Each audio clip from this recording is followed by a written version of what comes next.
Welcome here today, everyone.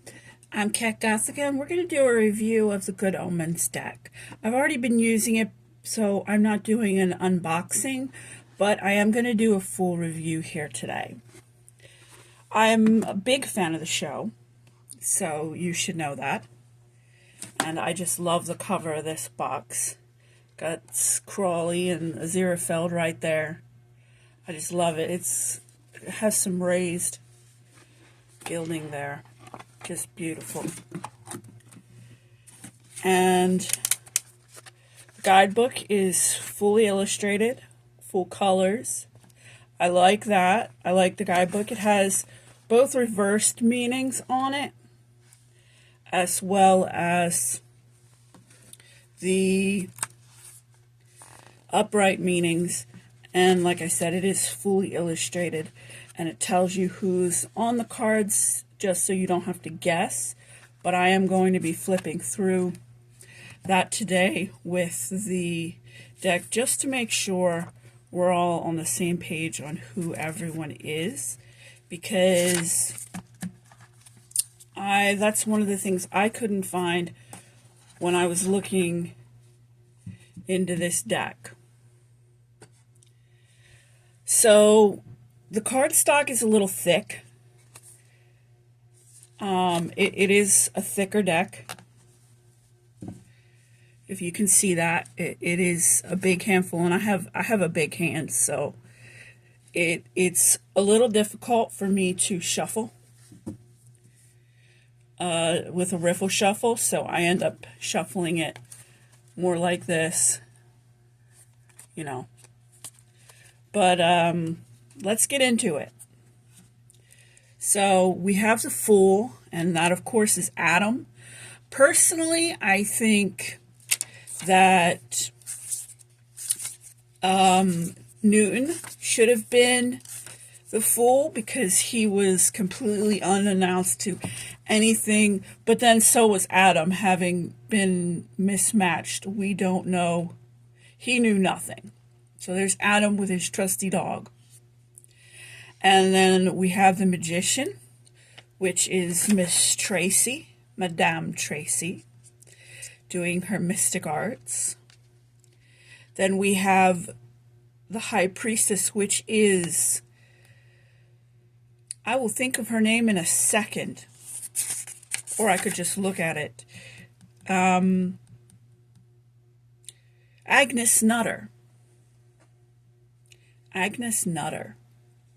I don't know why I drew a blank on her name. The nice and accurate prophecies of Miss one Agnes Nutter, witch. And then we have the Empress, which is a very mothering figure, Adam's mother. And we have her there loving and nurturing her newborn baby. Unbeknownst to her, it is the Antichrist. These are a nice matte card. Then we have Gabriel as the Emperor, as he should be. He is a stickler for all the rules, and until they come and get him, huh? A season 2 is something else. Then we have the Hierophant, which is the Chattering Order of Nuns. So, right for this reading, this card, the Hierophant, the rituals, your Pope. Of course, they're an evil order of nuns, but they are dismantled, so. Then we have the Lovers, which they call the Duo. And at first I was a little upset with that because they should be the Lovers, but having season 2 end the way it did, they're not there yet. So the Duo. And I love it because they're there for each other throughout the centuries. The Chariot. I thought the Chariot would have been either Dick Turpin or, we are getting out of focus here, Dick Turpin or the Crowley's car, because Crowley's car runs through that ring of fire. But we have Adam here on his bicycle, giving all his might to go to the airfield before the end of the world. And then we have strength, which is Adam facing his father. Now that took some strength right there. The hermit, I love this scene with Crowley and his plants that he fears into submission. Just beautiful. The wheel, of course, the circle that Aziraphale draws to call on God. Doesn't get God, but close. And I love it because that wheel did so much more than just call on God. And we have justice. Thou shalt not commit adultery, Pulsifer. Newt's Pulsifer's great grandfather. I love it because he is doing what he feels is just, and then justice turns on him when Agnes Nutter blows up at the stake. Then we have the Hanged Man, which is Hatsu. What is his name? We're gonna catch up to that. The demon Hatzer. Hatzer? It's Hatzer. But when he's stuck in voicemail, hanging there for a moment, he has to see things suspended in time with his thoughts. Then we have death, of course, which is death that we can't get rid of because the world is in need of it. You can't have life without death. Temperance. We have the duo again as the nanny and the gardener trying to rear the wrong Antichrist into being normal. They balance each other out. Then we have the devil, which of course is the devil, Adam's father, for the all sakes and impertinence. And then we have the tower, that storm Adam conjured when his friends were out there with him. And I just love the imagery that it was just tearing everything to pieces. We have the star, which of course is Aziraphale. I think that is just fitting. Really is. The moon, which is the illusion of a dog. And I love that because dog is more than just a dog. He's a hellhound. Now, this is the sun, and it is definitely not a typical sun, but it does invoke sound the joy that is behind your son with the three of them, Adam's three friends coming together, and they're all playing in Hogsback Woods. So it invokes all of those feelings that the sun has with the joy and illumination and just pure bliss. Then we have judgment, Dagon, when he's trying to convict Crowley, and the world. To the world. The Aziraphale and Crowley toasting to the world. Perfect, I think, in my opinion. Then we have the suits. And these suits, I'm not going to read as the typical pinnacles, cups, and swords because they're not your typical pinnacle, swords, and cups. I feel they embody what the writer and creators of this deck did, and this is the angels, the suit of angels, and of course that's Megatron when Aziraphale tried to call upon him, and that is just beautiful. I love that. I'm going to try and keep up with this book, but I probably won't. We have Michael with the holy water. We have Uriel, of course, the knight.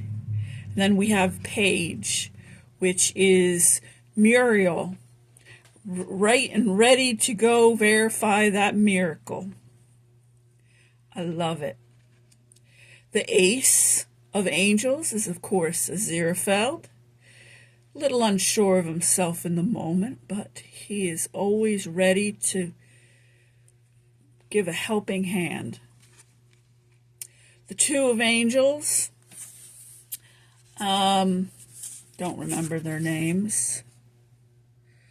They don't give them to me here, but those are two of the angels on the council. Then we have Michael, Uriel, and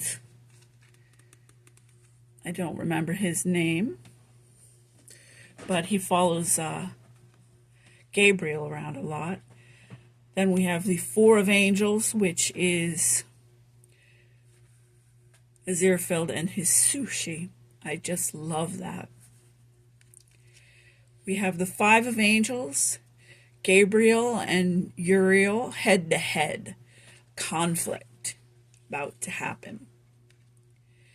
We have the Six of Angels, which is Aziraphale doing his magic show at Warlock's birthday party. He loves doing magic. Maybe that's not at the birthday party, but you get the impression he's done magic shows before. Then we have the Seven of Angels, which is all of the angels together when they came down to Job to tell him of his rewards after he lost so much. And of course that's Gabriel there at the head and Aziraphale. We have the Eight of Angels, which is everyone rushing down the street. The odor of angels and everything gone by. I do not remember his name, but he is the one that was taking in the list of angels up in heaven that told Aziraphale he was missing a body and a sword. Discorporated. 10 of Angels. 10 of Angels. Who are these two on here? I do not remember. They don't look. Oh, crepes. At the Ritz. Crepes at the Ritz. That's what this is. So luxury. Then we have the vessels. We have the King of Vessels, which of course is Sergeant Shadwell. The Queen of Vessels, once she decides to stop her wayward ways and settle down with Sergeant Shadwell. The Knight of Vessels, which of course is Pulsifer. That is just perfect. Newton Pulsifer heading out to find his first witch. His only witch. Page of Vessels. And what is her name at the bookshop? Lovely. I will just draw a rank. I just watched Maggie. Nina and Maggie. That's right. Just watched that episode too. I love it. Her crying because she couldn't pay the rent again. The Ace of Vessels. A New Beginning, where Madame Tracy and Sergeant Shadwell decide to stick it out together. The Two of Vessels. Maggie and Nina. The Three of Vessels. Adam and his friends eating ice cream, celebrating for no reason at all. The Four of Vessels, Nina in the tea shop, deciding on the tea. Five of Vessels, we have Maggie, pining. We have the Six of Vessels. Of course, this is Gabriel, but at the moment he is unknown. Jim / James / Gabriel. I love the show, if you can't tell. I absolutely do. I've seen it more times than I can count. We next have the Seven of Vessels, and this is where Jim was making everybody cocoa, and we have Jim's mug right there. We have the Eight of Vessels, where Maggie was helping out. Love that scene. We have the Nine of Vessels, which is Anthema doing her studies on Agnes Nutter. The Ten of Vessels, pools of life, of refreshing, healing water.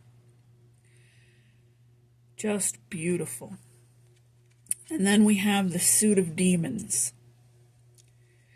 And of course, we have Beelzebub. Love her character. The Queen of Demons. What is her name?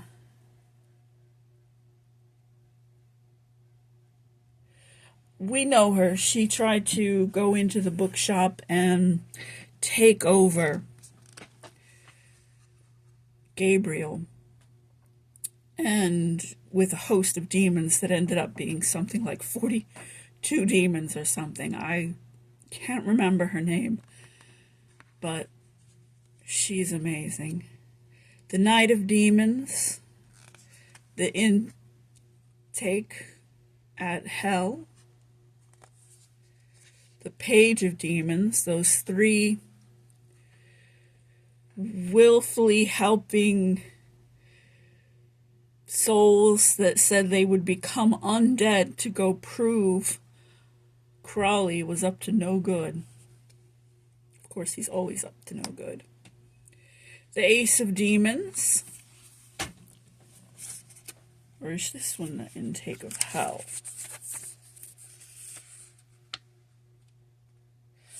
This is the Eureka moment from the demon in Hell when he realizes Crawley is up to something. The Two of Demons, Crawley and his replacement in his car. Love that car. Then we have the Three of Demons, which of course is all the collected goods going back to safe hands. We have the sword, the balance, and the crown. The items that had been used to wake up the Four Knights of the Apocalypse. We have the Four of Demons, Crawley, or Aziraphale, playing Crawley in the bathtub, taking it easy, relaxing, just having a good time of it. Five of Demons, we have Beelzebub with her hosts of demons. We have the intake desk at Hell for the Six of Demons. The Seven of Demons. Camelot. I love it.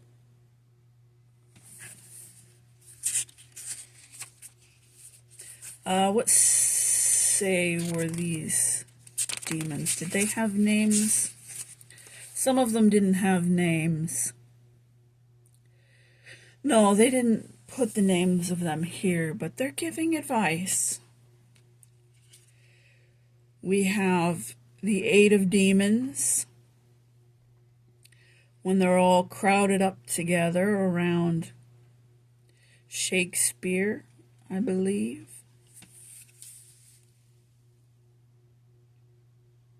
Yeah. New projective. We have the Nine of Demons, which is full of unsure illusions and stuff. It's all the magazines that Adam is reading and believing what happens. Then we have the Ten of Demons, which is when all the demons couldn't get into the bookshop and they're just peering through the window. I love that scene. It's so funny. Then we have the Suit of Humans. It embodies all that we are. We have the King of Humans, which is Job and his family when he was receiving his reward. A bit confused for him, but he was happy to have everyone. We have the Queen of Humans, which, of course, is an anathema device. We have the Knight of Humans, which is that young lady who has to rob graves to take care of them. Let's see, what is her name? Do we have a name for her? We have an anathema device. Miss Henderson. Hard working. Yeah, she is. And then we have Elspeth, and she does what is ever needed to survive. Then we have the nun, Mary LaQuisha, as the Ace of Humans. Love her character. I love that she got to come back. Two of Humans, which is the ambassador and his wife when they were coming to supposedly start the end of the world, but it didn't happen because they didn't have the Antichrist. We have the Three of Humans, the spectators of Miss Madame Tracy, there for a show and to speak with their loved ones. Four of Humans, the park where all of the special agents go and feed the ducks, of course. Five of Humans, and that's that scene where she's getting her friend's life where she is ill and she's getting the body to go sell. Sad scene, but necessary. The Six of Humans, we have our lovely delivery man who delivered all of the packages to the four riders of the apocalypse. We have the Seven of Humans, which is Maggie in her record shop. We have the Eight of Humans, which is Pulsifer and Sergeant Shadwell when he was meeting him and buying him coffee. He was like, fork it up. Then we have the Nine of Humans, which is that lovely nosy neighbor who looks out for his entire village. He might be nosy, but he's looking out for the best, in his opinion. And then we have the Ten of Humans, which is packaging and roses and luxury from the Anathema's device family and the wealth that they stocked up using Agnes Nutter's advice from her nice and accurate prophecies. I felt so sad that they burned those. Well, I hope this has helped you. We're going to do a shuffle here because I want you to see just how hard it is for me to do a shuffle. Just because it's thick. I love this deck.